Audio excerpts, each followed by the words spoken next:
All right, hello everybody. Today we are presenting a solar solution for Western Washington University. My name is Eric Marquette. I'm Wyatt Catron. I'm Jon Storvick. I'm Eric Wilson. So the problem that we've been working with is that Western Washington is growing rapidly. We're creating a new residence hall here. We're expanding on current buildings. We're increasing admissions, and all that results in higher energy intensity. And with higher energy intensity comes more demand. And with more demand comes more charges from PSE. We are also aware that Western, as long as the rest of the state, aims to be sustainable and reduce carbon emissions. So with all that in mind, Western needs a solution to provide more renewable energy and decrease demand.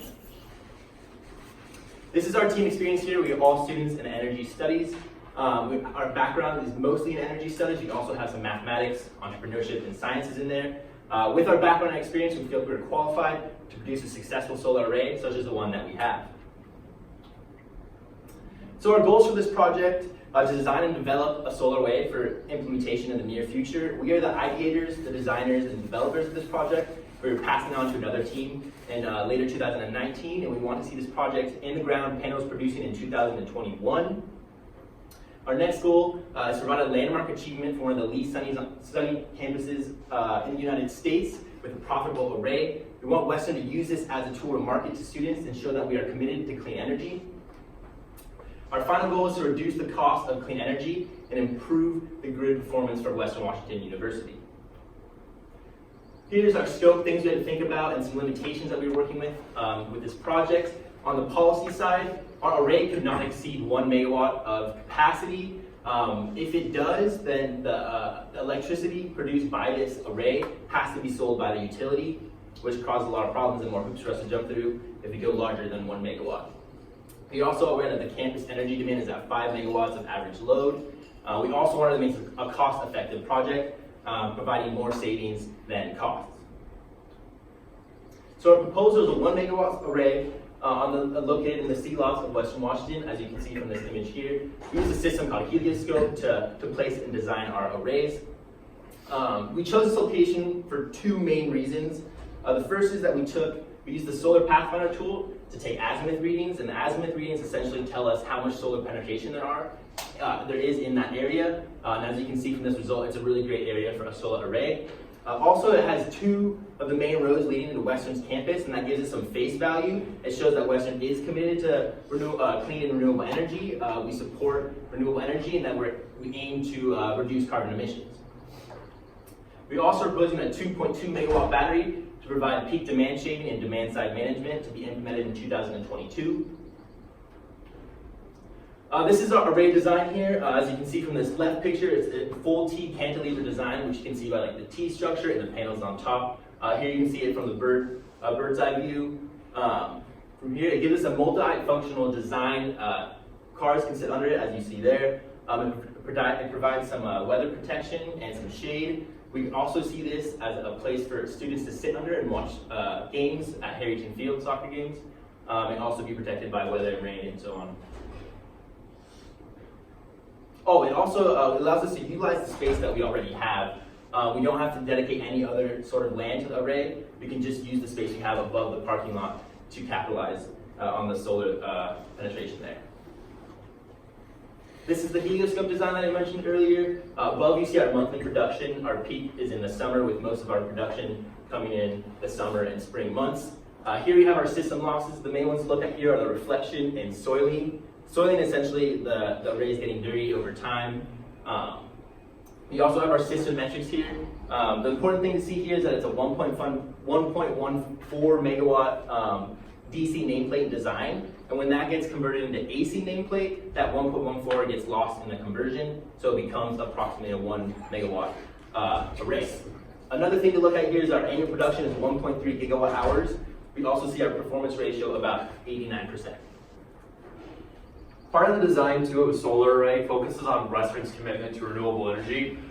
We are participating in Green Direct program, but any energy that Western doesn't consume from the grid means more renewable energy available for everyone else. So one of the ways we can bolster renewable energy is by producing it here. And renewable energy means carbon abatement. This graph demonstrates the fuel intensity of PSE's grid projected over time. We see that the grid is getting cleaner. Part of the advantage of acting on a solar panel now is that the sooner Western puts in a system like this, the more carbon savings we get to claim. We get to claim from this project about 10,000 metric tons of carbon abatement over the lifetime of the project. And using a $30 social cost of carbon, this is a $300,000 social value of carbon. Also, this graph demonstrates the percentage of the grid that comes from fossil fuels. Under Washington's Clean Power Plan, the state attributes a $100 penalty to electricity presented megawatt hours from GHG emitting sources. We use that as another way to value our social value of carbon. Using the Washington state framework, we can value this social carbon at about $666,000 for the project. All right, so let's talk costs a little bit and think about, what's it going to take to be able to get this solar array, on campus, situated, making electricity, and helping clean up, the grid around us. So back in 2012, the last time there was a solar array installed on campus, the price for commercial solar power per watt was $3.47. We can see that price has gone down by about half at this point. We're at $1.83 for the national average per watt installed. And we can see that most of the reason for that decrease in price is a drop in the module prices. Now, the trends are pretty clear. Module prices aren't going to be going down a whole lot more past where they're currently at, so we can expect that this is a really stabilized number at this point. We'll also take note that the stuff that's not yellow or blue on there is a soft cost. This is the costs of doing business, the labor, the non-durable goods, the having people process the legal fees, sign contracts, and negotiate all the deals. So those are about 50% of the total price that goes into a system. And in fact, we put it in as 50% of our total price for our system. We decided to go with a 72-cell Longi commercial sized panel. We're going to use Solar Edge SE100K 3-phase AC inverters. You can actually see that it's just three 100K inverters. They've all been stacked next to each other so that we can get 3-phase out of it. The mounting system is a Baja carport full cantilever system, and that's the one we saw a picture of earlier. And that 3-phase system is going to plug right into a transmission line so that we can be able to feed our campus grid and never actually have to go straight onto PSE's grid. So we're just going to be using that electricity on campus, going to that battery that Wyatt's going to tell you a little bit about. Our labor is union, our electrical work is union, that's to comply with the on-campus standards. And then the last 76 cents is fudge factor. It's just everything is going to have to be able to move around a little bit because we're going to have to pay a little bit more if we're doing business at Western. And that 76 cents is variable. We are not 100% sure that it's going to be that high. We're pretty sure it's going to be less than that. But when we look at everything together with our labor and our other fees and costs of doing business, that comes to $1.06, which is exactly 1/2 of our total cost. So moving forward, we'll talk about the total capital cost of the project, starting with the battery. We put the battery in 2022 mainly to capitalize on falling lithium-ion battery prices. We see that the prices in 2022 for systems, commercial systems of this size, come out to be about $485 per megawatt hour capacity installed. This comes from the latest round of EIA energy analyst data, suggesting where prices have been and where they are under current installs, which are growing among commercial businesses similar size to Western at a significant rate. Part of that comes from the soft costs. We see that similar to solar, they make up a large percentage of the total cost of the system. This includes the software to operate the battery. This includes the physical casing structures and the transmission hookups and other sorts of physical material and labor material needed to install the battery. So this total brings a system of this size to about $1,670,000. But we'll see through our financial model that taking advantage of investment tax credits and rapid depreciation through our investor partnership will substantially decrease the actual cost of the battery. This is going to be critical to valuing the current value of the battery. All right, so before we apply any accounting or anything unusual to this, we're just going to make sure that you understand how much we're looking at paying for. So we have a solar array. The solar array costs $2.4 million. The battery costs $1.1 million. So our total out the door price, paying for everything, materials, parts, labor, everything, total system price $3.5 million out the door. That's going to have to get paid to somebody. But we also know that when we partner with a private investor, we can use these incentives and drive prices down. So the incentives available to help bring the costs down for this project are provided through the federal government. As you can see up in the top, we have the federal investment tax credit. By implementing this project in the year 2020, we will get, the investor will get 26% of the upfront cost back in tax savings. This value will be $910,000 for the project. In addition to that, there is a modified accelerated cost recovery system, which is pretty much a fancy way to talk about depreciation. Under the Tax Cut and Jobs Act, there's actually 100% bonus depreciation available in the first year of the project. You could also follow a 6-year program if you wanted to, if that helps with the tax base that you have more. But we believe that through using this, we're going to be able to take $625,000 off the cost of the system. So one thing I do want to point out is that the battery is available for these incentives as well, because we are pairing it with the solar project. So if we do not put the battery in with the solar project, we cannot reduce the cost of it through these incentives. So I know we just threw a lot of numbers at you, so I just want to give you kind of a flow chart. You know, we're going to show you where the money's going. So we start with an upfront cost of about $3.5 million.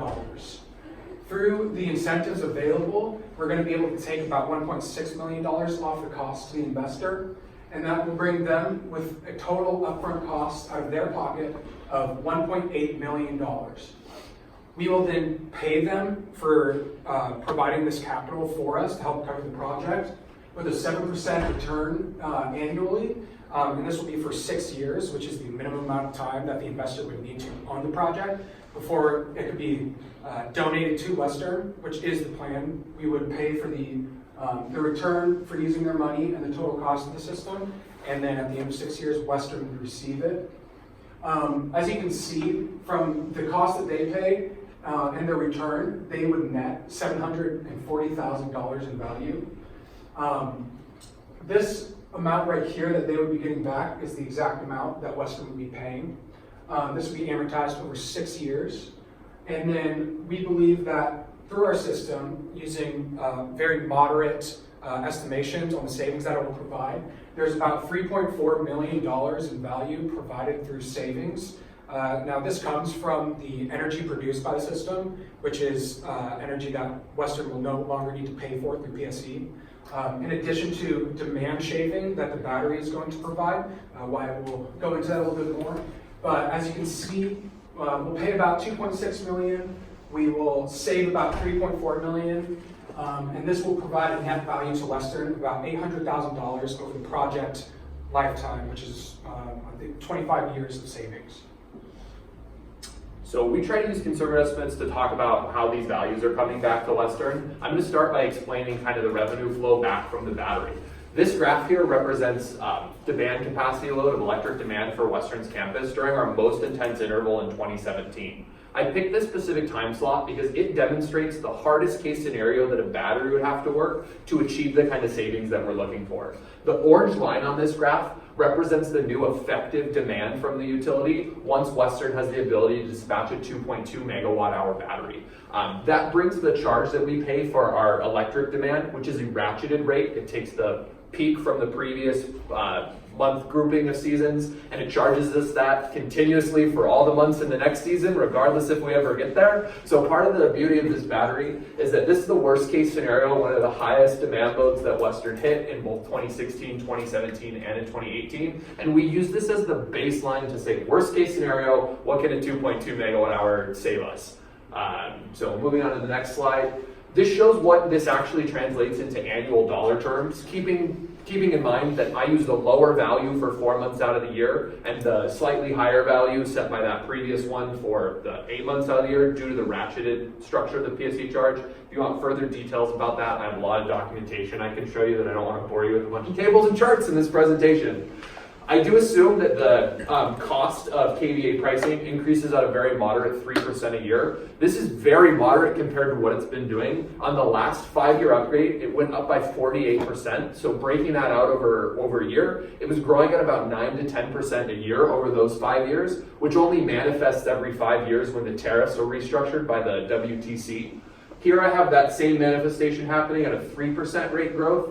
And we see that at net present value, if we apply about a 3% discount rate, we value the system close to $800,000 in just the battery system. And keep in mind that with the discounted stuff, before when we said the cost was $1 million, the proportional cost of this battery now actually only ends up being about $640,000 once the investors put it through and we've paid that additional 7% return on the project.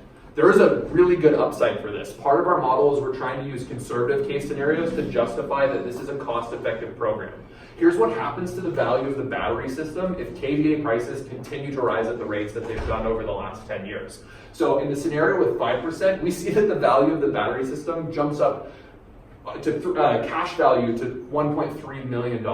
And all the way up, if it continues growing at the rate that it's done for the last 10 years, or if we see these high demand charges in the form of real-time pricing, we could value that up to about $1.9 million at a worst case scenario. We believe moderately that 5 to 7% growth range is probably the best place to look at for what the battery would actually save the university based on the growth rates of Puget Sound Energy's electric demand charging. They've included that in a lot of their IRP plans. One of the ways that Washington is trying to provide 100% renewable electricity is by penalizing users with high demand. It's easier to provide renewable electricity when your base load, when your maximum capacity is lower. So this has been something talked about in policy, in integrated resource plans, that one of the best ways to do this is to target demand peak reductions. So we believe that there's a strong reason to believe that the prices for demand charges will go up as Washington pursues 100% clean. This table kind of shows, it's a breakdown of our flow chart. Clarifying question? Absolutely. I'm kind of curious if you consider the Green Direct program and the fact that Western does subscribe to the Green Direct program into your figures.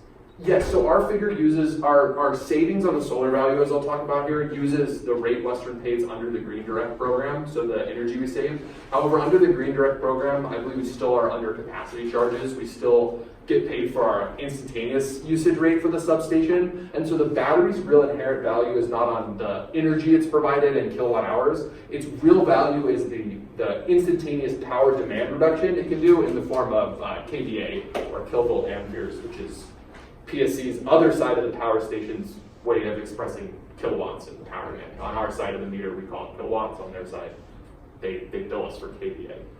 So this kind of shows that cash value. The solar value, keep in mind that our model already kind of includes the degradation loss of the solar panel in the helioscope. So these numbers come from that generation amount that we get out of the solar panel, put into the terms of the rate that we pay through the Green Direct program. So this is electricity we now don't consume because we're producing it on site.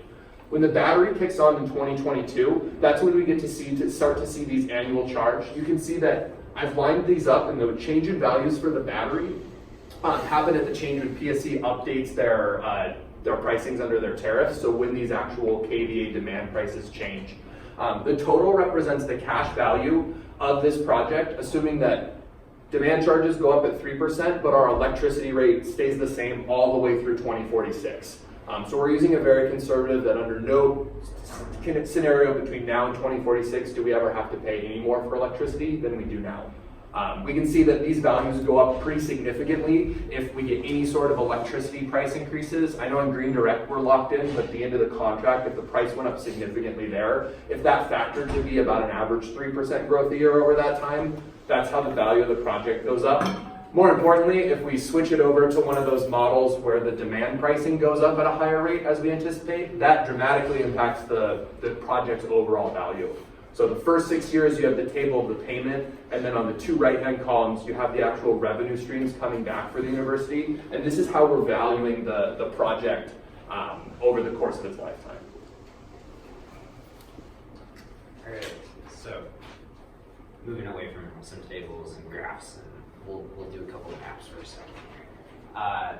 We have a lot of peer examples. So there's 400 universities that have installed solar since 2000. Western is one of them, but we're one of the little dots up there on that We could be one of the big dots, and we could be one of the only big dots that also has storage on site. But we're not the only ones looking at doing this. In Washington State, Capstone Solar and Eastern Washington University have partnered up to try and get a solar array up on their campus. It's a 1 megawatt array, and it's slated for about 2020. But we've done solar before at Western. So remember the 2012 case where it was $3.47 a watt installed for the commercial array? Well, Western paid 10 times that amount. They paid $33.50 a watt installed back in 2012. The total was $167,500 total that came out of grant money from the university to be able to pay for this array. We kind of want to think about this as that Western premium, that fudge factor that we put in at the bottom, but we also want to look at this with a ray of hope, because the university was willing to fork over almost $200,000 to cover legal fees on an array that was mostly symbolic, and we're making an array that has a cost value that is good for the university and also is much larger. So there's no reason to believe that we can't apply and get grant money to cover similar costs. So in total, we have an array that costs $2.12 per watt. We are producing 1.3 gigawatt hours annually. And that value is about $88,000 a year in savings. We have $1 million offset in demand charges, and we're going to make an investor $700,000, while Western nets $800,000. The grid emissions are going to be reduced by 10,000 metric tons of CO2 equivalent. And we're going to provide covered parking to the faculty and the students here at Western, as well as some covered seating above Harrington Field. It adds power management savings and tools below the market price with lithium-ion batteries. And we're also, more importantly than anything else, going to cement Western status as a national steward of the environment, sustainability, and we're going to do it for decades of students to come. Western Washington's University's Institute for Energy Studies presents the conceptual design for an on-campus solar park. Solar is now and has been one of the Earth's most abundant energy resources.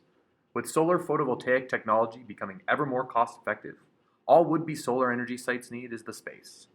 This design for a multifunctional use of solar-covered parking provides that space at one of campus's most intense solar areas. In addition to parking covers, the design has potential for new covered seating above Harrington Field. Western's adoptions of such solar projects are valuable both to our university's carbon future, as they are in line with the energy goals for all of Washington State.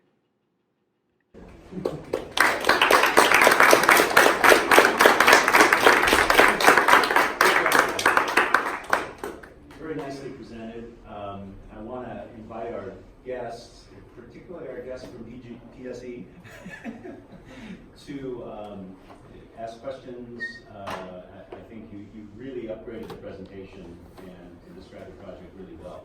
I think we can still have some conversations about the economic assumptions, but I thought what you had up there looked really realistic and I think moves the ball forward really well. So, Lynn, did you have any questions on particularly the question of rates and demand charges? No, so Lynn Murphy with PSC, and I'm in government affairs, so I'm not going to ask too many technical questions.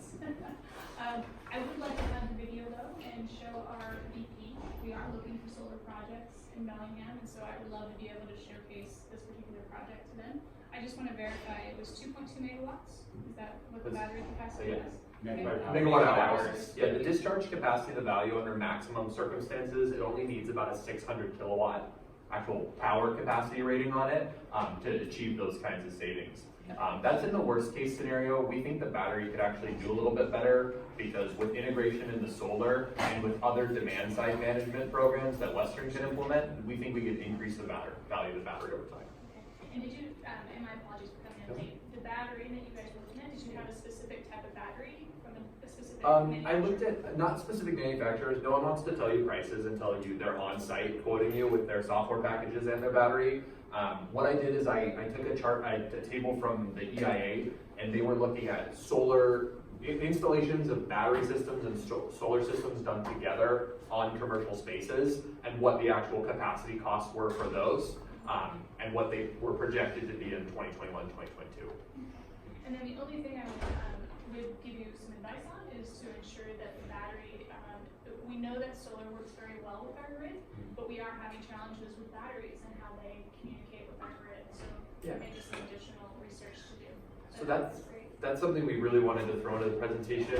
One of the reasons that we designed the battery the way that we did is that the battery shouldn't ever have to interact with the grid. It should only have to operate under on Western's system. The design for it is that the battery would be downstream of the substation. I got some inspiration through a Green Tech Media podcast, and they were talking about because of grid interconnection challenges, a lot of commercial spaces were pursuing south of the meter batteries is what they call them, like having them on their systems and only managing their load, but never playing back up to the grid. So both the solar system and the battery are designed to be all locally consumed beyond western side of the power station. Is their assumption right? I wasn't sure about under Green Direct. Is there still a demand charge and Green Direct sort of? I don't believe so. Okay, that's included in the part of the in addition to the energy charge that's offset. That's my understanding. We should verify that. Yeah. I don't believe, because you had some projections of 5 up to 9% every year, and Yeah. with that cap, I don't think Right. we have to worry about those, but I don't know, let's verify that. Yeah. Does Scott know? Yeah, Green Direct does not have any bearing on power. Okay. It's only energy. So we still have those demand charges. What's that? We still have those demand charges. Demand charges will remain Yep. per rate schedule 49. Okay. That makes sense to me. I mean, the wires aren't getting bigger. But thank you for trimming that assumption. Yes. I think it makes it a whole lot more conservative. Yeah. You know, so you have a more bankable project. Use just that as the worst case scenario. Right. Did you look at flow batteries at all? No. A little bit. I did a little bit and scanned the battery. I would accept an answer like, oh, it's They're still not proven. expensive. Yeah, they're still not expensive. There's not really like a lot of commercial vendors who are doing them, so there's not a lot of installation Yeah. like of this size of like 2.2 megawatt hours on a commercial system that's like public. They might be going on, people might be installing them, but I think Snow does have a flow battery demo. I don't know if it's called battery, we do have battery demo. Yeah. It's They're- similar to what we did up in Glacier. Their round trip AC is bad. Is it really bad? Yeah, it's upper 60s. Really, that bad? Yeah. Okay. All right. It's being set match. It's the parasitic losses from running the The pumps. pumping all fluid around? Oh, interesting. Okay. Can these structures handle 2 feet of snow? Yeah. Yeah. Something like 100 kilograms per square meter per foot Yeah. of snow. Yeah. We might break our Chinese panels with like a lot of snow on them. But they're also at an angle, so it should shed like anything over 6 inches. This is a total snarky comment. What is up with that pie chart that added up to like 20%? that's Was that helioscope. like helioscope? Yeah, that's from the software that we used to design the. Yeah. I almost barfed when I saw that. It's pretty cool software, this Helioscope. Okay. I was kind of blown away when these guys first showed that. I mean, it does a lot of visualization and a lot of analytics, like all in one fell swoop. Well, and part of the reason that I think it's not having up to 100% is because we're not using 100% of the power, but it's like the sources from the possible system losses at any given time could be these things, and then it like just like has them, and then they add together to meet that 100%. But it put trees in the model to like be like there are trees currently here, and then like that's how much shade it provides, which is how we got a lot of those numbers. Does your investor model require a singular investor, or could it be an investor pool? You want to give that one to him? I think it would work a lot more easily with one investor, just because it operates on the basis of like the savings coming back through the tax incentives. Right. So if you had a pool, I think it would just be a lot. I'm not exactly sure how to realize those savings under that model.